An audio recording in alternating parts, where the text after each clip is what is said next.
The giant screen in the command center showed a small blue planet. Admiral Tak stood with his hands behind his back, 6 eyes blinking in sequence as he studied Earth. "Such a tiny world," he said. "Yet our scans show billions of beings." Grand Admiral Jun walked up beside him. Jun was tall even for a Dravik, his gray skin marked with the red stripes of high rank. "Are you sure these humans will make good workers?" Tak asked. Jun laughed. "Our studies show they are perfect, strong enough to work but weak enough to control." The Dravik Empire ruled over 200 planets across the galaxy. They always needed more workers for their mines. Humans would be their newest slaves. "Dr. Minna will join your mission," Jun said. "She knows more about humans than anyone." Tak nodded. "We will follow the usual plan. Offer peace, learn their weaknesses, then strike." 3 days later, 5 Dravik ships appeared in Earth's sky. Humans around the world pointed and took pictures. News stations showed the alien ships on every channel. In New York, the United Nations called an emergency meeting. Leaders from every country gathered to decide how to respond. "We should show them we come in peace," said one leader. "What if they don't want peace?" asked another. Before they could decide, the largest Dravik ship landed in the open space of Central Park. Smaller ships landed in other major cities. Dr. Minna stepped off the ship behind Admiral Tak. She was smaller than the other Dravik, with only 4 eyes instead of 6. She breathed the Earth air and found it pleasant. "The air is richer in oxygen than our home world," she noted. Tak ignored her. He was focused on the humans approaching them. Men in dark suits and military uniforms walked slowly toward the aliens.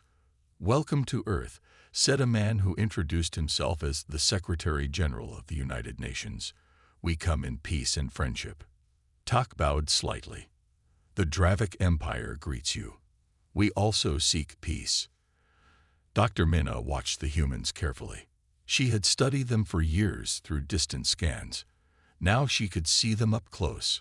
Something about them seemed different from other species the Dravik had conquered. "Admiral," she whispered, "these humans show unusual brain activity. Their adaptive capabilities might be—" "Not now, Doctor," Tak cut her off.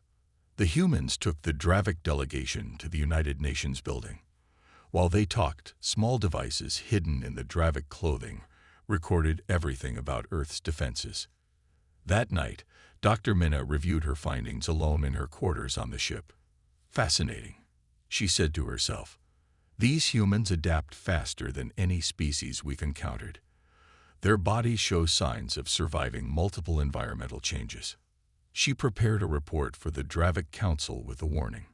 "Humans may appear primitive, but their adaptability makes them unpredictable.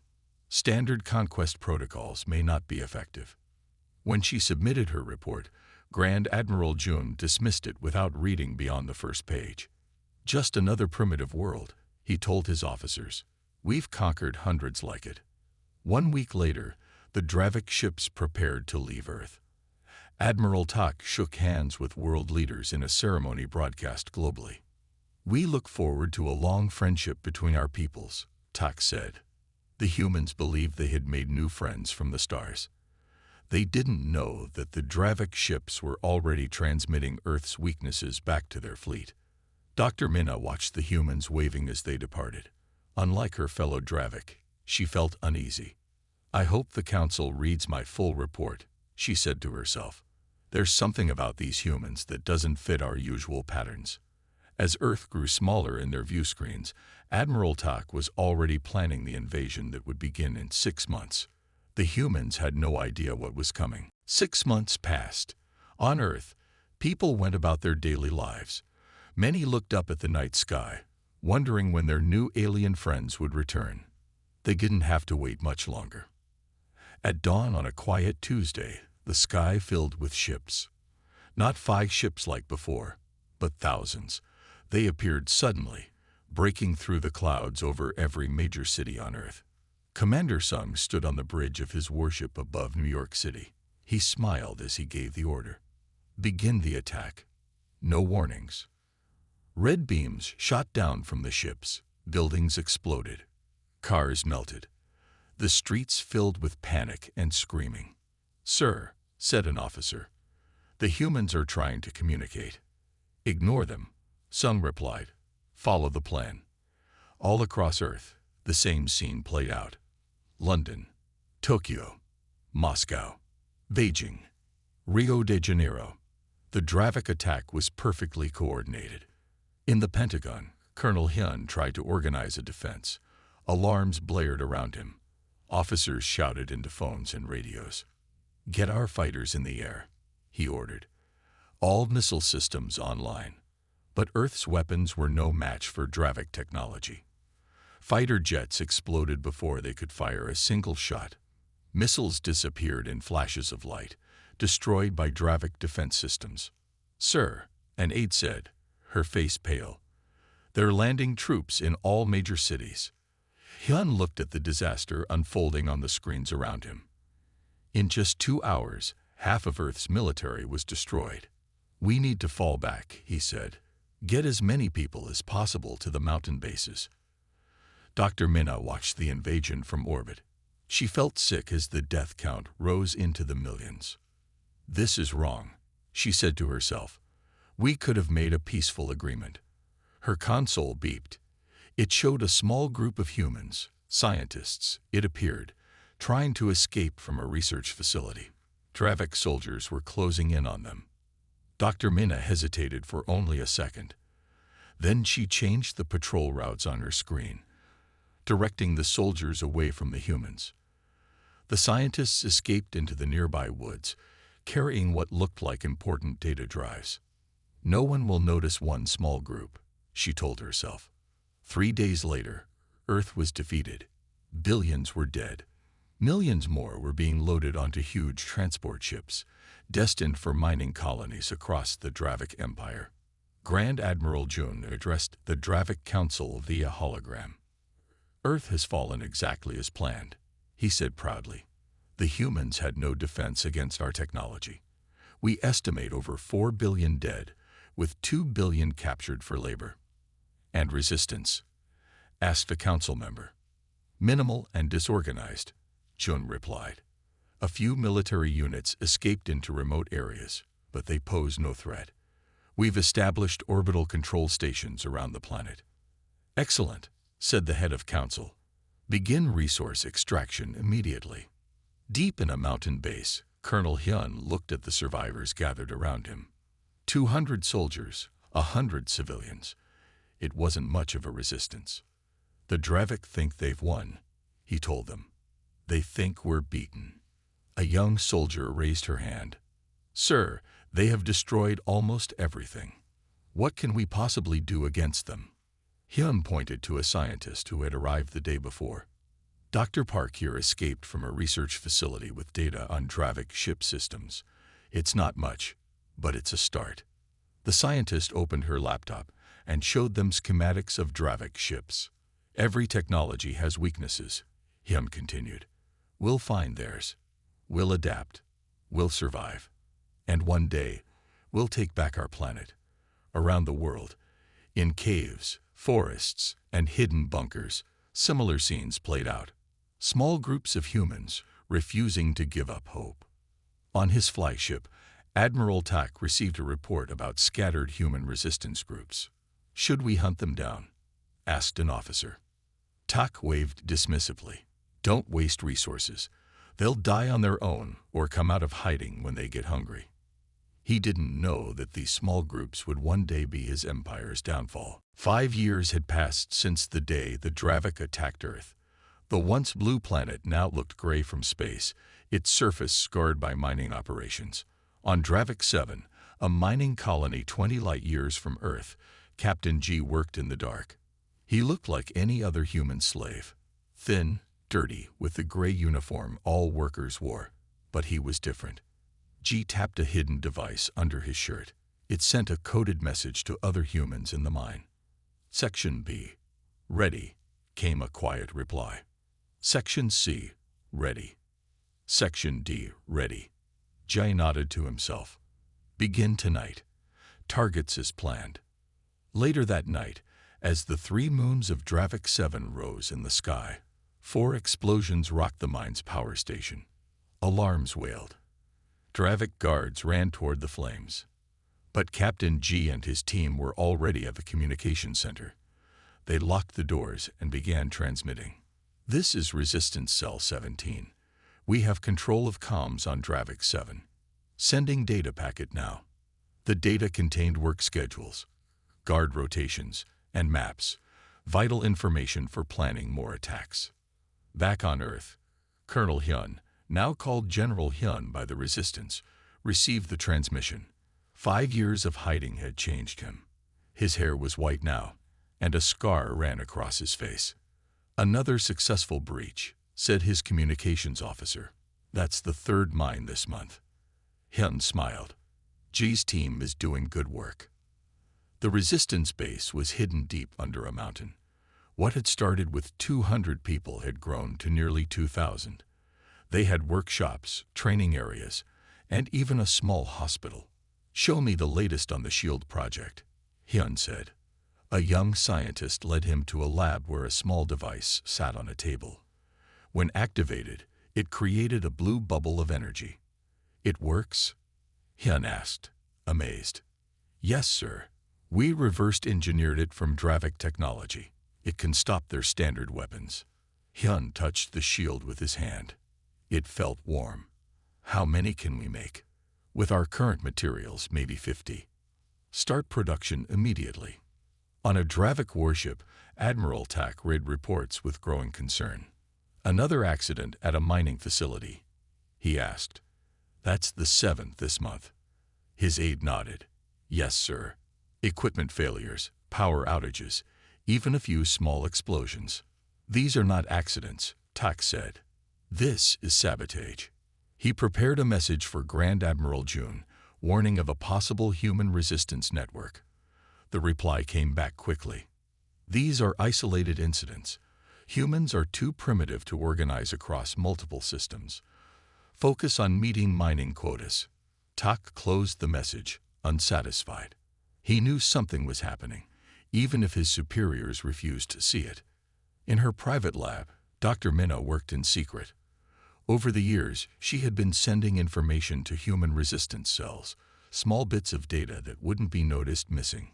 Today, she had something important: the specifications for Dravik ship engines. "This might help them," she whispered as she encrypted the data. A sound at the door made her freeze. She quickly closed her screen as another Dravik entered. "Dr. Minna, you're working late." She nodded calmly, though her hearts were racing. "Just finishing some research." When she was alone again, she sent the engine data through a series of relays that would hide its origin. She hoped it would reach the right humans. Across Dravik space, humans were communicating. In mines, on transport ships, in labor camps, they passed messages in code, built hidden devices, and planned for the day they would fight back. On Earth, General Hyun looked at a star map showing the Dravik Empire. 5 years ago, he had promised his people they would one day take back their planet. Now, with growing resistance cells and improving technology, that day seemed possible. "We're no longer just surviving," he told his officers. "Now we start planning for victory." 10 years had passed since Earth fell. The resistance had grown stronger, but they needed something more than hidden bases and small attacks. General Hyun stood in a secret meeting room with his top officers. A star map glowed on the table between them. "Our scouts have found something," said Major Kim, pointing to a spot far from any Dravik outpost. "A star system with habitable planets. The Dravik don't go there because it has no valuable minerals." Hyun studied the location. "How far?" 20 days by stolen Dravik ship," Kim replied. "But we'd need many ships to move enough people." Hyun nodded slowly. "Then we'll take many ships." 3 months later, the plan was ready. From resistance cells across Earth and 5 mining colonies, humans began stealing ships. Not all at once, but one by one, making each disappearance look like an accident. Captain G, now working on a Dravik transport hub, sent a message to Earth. 6 ships secured, ready for next phase. Dr. Mena paced in her quarters, debating with herself. For years, she had helped the humans in small ways. But what she was considering now was full betrayal of her people. On her desk sat a data crystal containing complete technical specifications for Dravik ships, weapons, and defenses. Everything the humans would need to fight back effectively. She made her decision. That night, she packed a small bag and left her quarters for the last time. 2 weeks later, a small fleet of stolen ships gathered at a rendezvous point far from Dravik patrols. General Hyun stood on the bridge of the largest ship, watching as the last transports arrived. "How many made it?" he asked. 23 ships, sir," said his aide, "carrying about 8,000 people." Hyun nodded. "The best scientists, engineers, and soldiers from Earth's resistance, plus freed slaves from the mining colonies. It was a good start. And our guest, waiting to speak with you." Dr. Mena entered the bridge. She looked nervous but determined. "You're taking a great risk helping us," Hyun said. She held out the data crystal. "The Dravik were wrong to attack Earth. This might help make things right." The journey to the hidden star system took 18 days. When they arrived, they found a blue-green planet with breathable air and fresh water. "It's perfect," said Engineer Sue as the first landing party explored. "We can build here." They named the planet New Terra. Within days, the first settlement took shape. Unlike the rough mountain bases on Earth, they could build in the open air, under the warm sun. Engineer Sue set up workshops where teams began studying Dr. Mena's data. "These Dravik shield designs," she said, pointing to schematics. "We can improve them, make them stronger." Hyun watched the growing colony with pride. "This is just the beginning," he told his officers. "From here, we build, we learn, and we grow strong enough to take back our home." Back in Dravik space, Admiral Tak was growing increasingly frustrated. 23 ships missing in 3 months is not a coincidence. He shouted at a meeting of fleet commanders. Grand Admiral Jun remained calm. "Ships are lost for many reasons. Space is dangerous." "These aren't random losses," Tak insisted. "The ships disappeared along a clear path, heading somewhere specific." "Where?" asked Jun. Tak had to admit he didn't know. "The trail ended at the edge of Dravik space." "Find me proof," Jun said dismissively. "And then we'll talk about human rebels." On New Terra, Captain G trained new recruits for special operations. "We need people who can move between Dravik worlds without being noticed," he told them. "People who can gather information and free more slaves." One young woman raised her hand. "When do we fight back? Really fight back?" Jai looked at the training field, where hundreds more waited their turn. "Soon," he said. "First, we build our strength. Then, when they least expect it, we strike." Above them, the first satellite built on New Terra took orbit, its sensors watching for any sign of Dravik ships. 15 years had passed since Earth fell to the Dravik Empire. On New Terra, what had started as a small colony of 8,000 refugees had grown into a thriving city of nearly 1 million humans. Engineer Sue stood in the main shipyard, looking up at the massive vessel taking shape. Workers crawled over its hull like ants, welding and installing systems. "How much longer?" asked General Hyun, now with more gray than black in his hair. 2 weeks, Sue replied. "Then our first real battleship will be ready." They had named it Vengeance. Unlike the stolen Dravik ships, this one was built entirely by human hands, using improved versions of Dravik technology. "Show me what makes it special," Hyun said. Sue led him to a control room overlooking the shipyard. On screens, she displayed the ship's key systems. "First, the engines," she said, 3 times more efficient than Dravik drives. "They'll never catch us." She switched to another screen. "Second, the stealth system. We've created a shield that absorbs sensor scans instead of reflecting them. To Dravik sensors, the ship simply won't exist." Hyun nodded, impressed. "And weapons?" Sue smiled. That's the best part. We've improved their own weapon designs. Our beams cut through Dravik shields like they're paper. In her laboratory, Dr. Minna worked with human scientists. After 15 years among humans, she had come to respect them deeply. The new countermeasures are ready, she told her team. These will protect our people from Dravik stun weapons. A young scientist held up a small device. And this, that, Minna said, is a virus that affects only Dravik computer systems. It can shut down an entire ship without harming the crew. On a Dravik mining world, Captain G met with his network of spies. They gathered in an abandoned tunnel, speaking in whispers. New Terra is almost ready, G told them. We need to step up our operations. A thin woman with hard eyes spoke up. The shipyards at Station 12 have weak security. We could take 3 cruisers next week. G nodded. Do it. And spread the word to the labor camps. Anyone who wants freedom should be ready to move when the signal comes. Admiral Tak stood before the Dravik High Council, his patience finally exhausted. Great leaders, he said, I have tracked the pattern of ship disappearances, worker uprisings, and system failures across our empire. This is not random. This is coordinated rebellion. Grand Admiral Jun scoffed. You've been seeing human ghosts for years, Tak. Tak activated a hologram showing a map of Dravik space. Red dots appeared, showing incidents over the past 5 years. These attacks follow patterns. They're testing our responses, learning our weaknesses, and I believe they're building something beyond our borders. One council member leaned forward. If this is true, what do you suggest? We must eliminate the human threat completely, Tak said. All human workers should be replaced with other species and then terminated.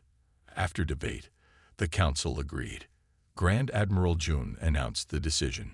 Begin the purge of all human slaves within our empire. No exceptions.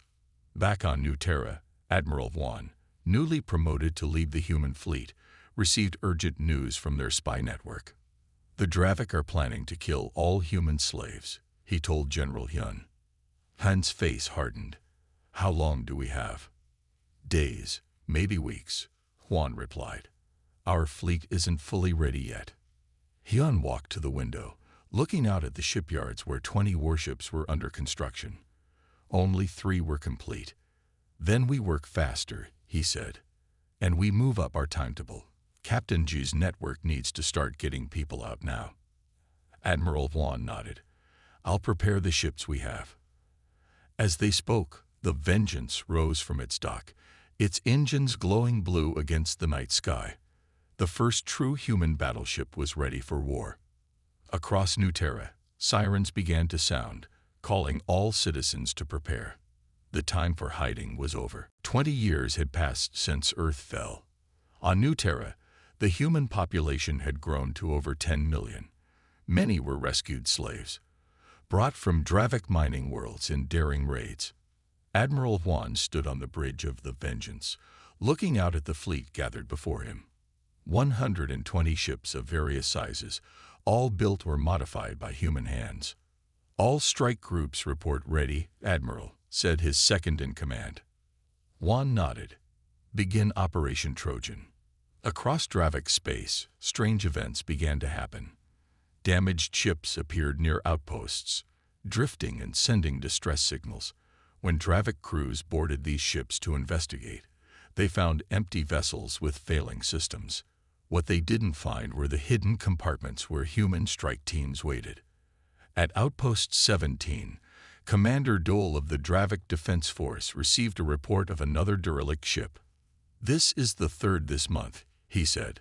Something isn't right. But orders were orders. He sent a team to investigate. 2 days later, Outpost 17 stopped responding to communications. When a patrol ship arrived to check, they found the station empty, its systems locked, and all transport ships missing. On his flagship, Grand Admiral Jun received reports of 6 outposts going silent within a week. This can't be coincidence, said his aide. Jun finally began to worry. Recall the border fleets. I want all available ships to form a defensive line around our core worlds. But, sir, that will leave our outer colonies unprotected. The human problem must be solved first, Jun said. Once we crush them, we can return to the borders. Captain Jui led a team into the largest Dravik slave camp on mining world Dravik 12. Using Dr. Mina's virus, they shut down all security systems at once. Move quickly, Ji told the waiting slaves. We have 30 minutes before their backup systems activate. 20,000 humans rushed to the waiting ships. They had practiced this escape many times in secret. Each person knew exactly where to go and what to do. As the last transport lifted off, Ji sent a message to all human cells across Dravik space. Phase 2 complete. Begin Phase 3. Dr. Mina burst into General Hyun's office on New Terra.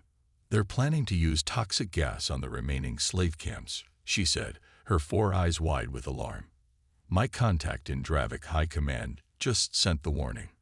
Hyun immediately called Admiral Hwan. We need to accelerate the timeline. Can the fleet be ready in 3 days?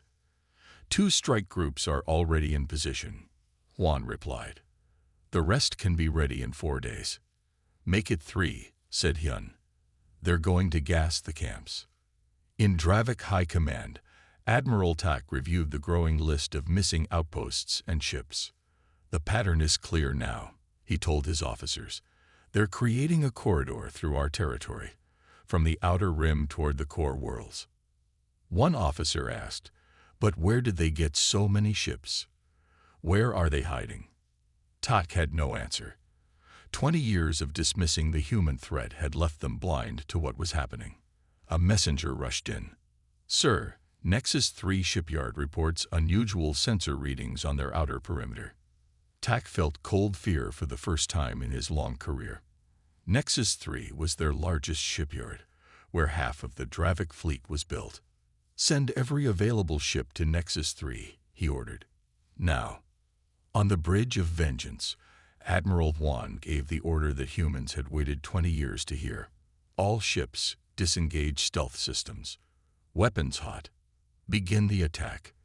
The human fleet appeared suddenly within Nexus 3's defensive perimeter, seeming to materialize from empty space. 120 ships, weapons already firing. Inside the shipyard, the hidden human agents that Captain Jade had placed years ago activated. Defense shields failed. Weapon platforms shut down. Communication systems went silent.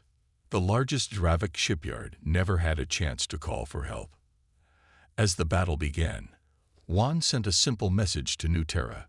Operation First Strike underway. For Earth, the battle for Nexus 3 was over in less than 3 hours. Admiral Hwan walked through the captured shipyard, stepping over debris and the bodies of Dravik defenders. Damage report, he asked his aide. We lost 7 ships, 12 more damaged but repairable. The shipyard is 80% intact. Hwan nodded. It was a better outcome than they had hoped for. And the Dravik commander? Captured, sir. It's Admiral Tak. In a makeshift cell, Admiral Tak sat with his head down. He looked up when the door opened and Admiral Hwan entered. You're the human leader, Tak said. It wasn't a question. One of them, Hwan replied. He sat across from Tak. 20 years ago, you helped destroy my world. Now I need information from you. Tak blinked slowly with his 6 eyes. You've won this battle, but the Empire will crush you. We have thousands of ships. Hwan smiled. Ships that can't see us coming. Ships with outdated weapons and weak shields. He leaned forward. Ships designed by people who thought humans were too primitive to be a threat. For a long moment, Tak said nothing. Then, what do you want to know? Everything about the Dravik defense grid. Access codes. Patrol routes. Weak points. On the Dravik homeworld, Grand Admiral Jun faced an angry High Council. Nexus 3 has fallen. The council leader asked, her voice cold with rage. Our largest shipyard is in human hands. Jun could not meet her eyes. Yes, We lost contact 6 hours ago. A scout ship confirmed the human fleet has control of the facility. How many ships do they have? Reports suggest over 100 vessels, using technology we've never seen before. The council leader stood. You dismissed the human threat for 20 years. Now they attack the heart of our empire. Murmurs of agreement came from the other council members. I will fix this, June promised. I have ordered all available ships to form a defense around our key worlds. See that you do, the council leader said, or you will be replaced. On New Terra, General Hyun received Admiral Wan's report with satisfaction. Nexus 3 captured with minimal losses, he told his officers, and Admiral Tak is providing valuable intelligence. Engineer Su spoke up. With Nexus 3's facilities, we can double our shipbuilding capacity. We can have 30 new warships ready in 3 months. Hyun nodded. And Captain G's operations. The slave liberation is proceeding faster than expected, said his aide. Nearly 50 million humans freed in the past week. Many are willing to fight. Hyun looked at the strategic map. Red lights showed Dravik worlds. Blue lights showed human-controlled areas. For the first time, in 20 years, there were more blue lights than red. It's time for the next phase, he said. Prepare a broadcast to all Dravik worlds. Across the Dravik Empire, something unprecedented happened. Every communication screen, public and private, suddenly showed the same image, a human in a military uniform. Admiral Wan looked directly into the camera. People of the Dravik Empire, I am Admiral Wan of the human fleet. 20 years ago, your leaders attacked Earth without warning, killing billions of innocent people. The broadcast continued, impossible to shut down thanks to Dr. Mina's virus. Today, we have captured your largest shipyard. This is just the beginning. To the enslaved peoples of all species, your liberation is coming. To the Dravik leadership, your empire is ending. The broadcast showed images of the human fleet, the captured shipyard, and the faces of freed slaves. Humanity has returned, Wan concluded, and we will not stop until justice is done. On dozens of Dravik worlds, the broadcast had an immediate effect. Slave uprisings broke out. Other subjugated species, seeing the Dravik vulnerability, joined the rebellions. Grand Admiral June watched in horror as reports of uprisings flooded in. This is impossible, he whispered. How could primitives do this? He ordered his personal flagship prepared. The time had come to lead the defense of the Empire himself. What he didn't know was that Admiral Wan already had plans for him. 3 months after taking Nexus 3, the human fleet was ready for its final attack. 200 ships gathered at the edge of the Dravik home system. Many were new vessels built at the captured shipyard. Admiral Wan stood on the bridge of Vengeance, looking at the tactical display. The Dravik have gathered their remaining ships to defend their homeworld, said his tactical officer. Nearly 300 vessels. Wan nodded. More ships, but older technology. Are all our strike groups in position? Yes, sir. Ready on your command. Wan took a deep breath. Send the message, then begin the attack. On the Dravik homeworld, Grand Admiral June stared at the message appearing on every screen. Humanity has returned. They're coming, he told his fleet commanders. Form defensive positions. They won't take our homeworld as easily as they took Nexus 3. The Dravik defense fleet formed a sphere around their planet. They had numbers on their side. They thought they were ready. They were wrong. The human fleet dropped out of stealth mode already inside the Dravik defensive formation. Ships appeared between and behind the Dravik vessels, weapons already firing. How did they get past our sensors? A Dravik commander shouted. There was no time for answers. Human weapons tore through Dravik shields like paper. Ships exploded in silent bursts of light and debris. On his flagship, Grand Admiral June watched in horror as his formation fell apart. Regroup, he ordered. Focus fire on their largest ships. But the human ships moved too quickly, their weapons too powerful. For every human vessel damage, 10 Dravik ships were destroyed. Dr. Mena worked frantically at her communication station on Nuterra. This is Dr. Mena of the Human Alliance. She broadcast on frequencies used by other enslaved species. The Dravik fleet is engaged. Now is the time to rise up. Across the Dravik Empire, millions of slaves from dozens of species heard her call. They had been waiting for this moment, organized by Captain G's network. On 20 Dravik worlds, governments fell in a single day. 2 hours into the battle, Grand Admiral June's flagship was the only major Dravik vessel still fighting. Its engines were damaged, its weapons failing. "We must retreat," urged his second-in-command. June stood frozen, watching the human fleet surround his ship. There is nowhere to go. A transmission came through. It was Admiral Juan. "Grand Admiral June, your fleet is destroyed. Surrender your ship." June wanted to refuse, but he had no options left. "We surrender." Boarding teams from the human fleet entered June's flagship. Leading them was General Hyun himself. He had waited 20 years for this moment. Hyun walked onto the bridge where June waited. The Dravik admiral seemed smaller than Hyun remembered, less imposing. 20 years ago, you ordered the attack on my world," Hyun said. "Billions died." June lowered his 6 eyes. "We did not expect such resistance." "That was your mistake," Hyun replied. "Humans don't surrender. We adapt. We overcome. We return stronger." 1 week later, representatives from Earth, Nuterra, and all formerly enslaved species gathered on the Dravik homeworld. The Dravik High Council had no choice but to sign the surrender document. "The Dravik Empire is hereby dissolved," read Admiral Juan. "All enslaved peoples are freed. All occupied worlds return to their native species." When the signing was complete, Juan and Hyun walked together outside the council chamber. "What happens to Earth now?" Juan asked. Hyun looked up at the sky. "We rebuild. We help others rebuild too." "And the Dravik? They'll live on their homeworld, without an empire. They'll learn to be neighbors instead of conquerors." Dr. Mena and Engineer Sue stood in a new building on what had been the Dravik capital. A sign above the door read, "Galactic Science Institute." "Will this work?"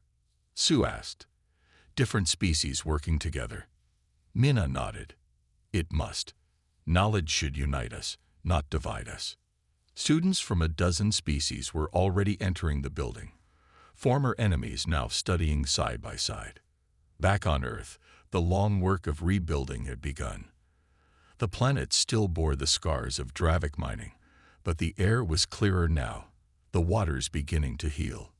In what had once been New York, a simple monument stood where the first Dravik ship had landed 20 years ago. It read, "To those we lost, to those who fought, to those who returned, humanity had not just survived, they had changed the galaxy forever."